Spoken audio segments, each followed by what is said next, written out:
mandreraka ny fo makarary ny andoho tô mila tsy ajoro tô tena mampijoro olombelona ihany ka mety tomany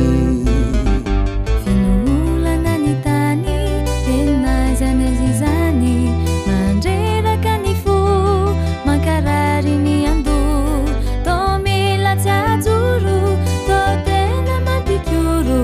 olombelona ihany ka mety tomany efa na de mafiaza miady zay atreana fandalovana no eto kazakivianao mbola ao jesosy tompo izy tena tianao niavana mety anatiny fa jesosy tsy mba mandaho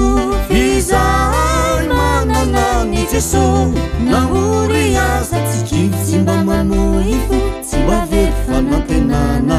izay manana ny jeso nahory asa tsy kivy tsy mba manohifo tsy mba very fanantenana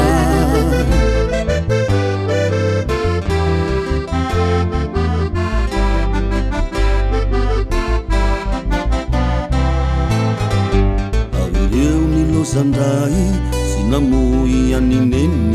misy tsy mananjoke fefa lasa izy reny marobe ireo kamboty sy ny mpitondra tena izanizy eto ambany lanitra olombelona mety olena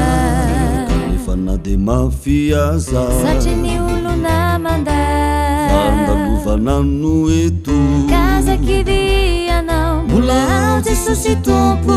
izy tena tianao apetra ho aminy ny alahelona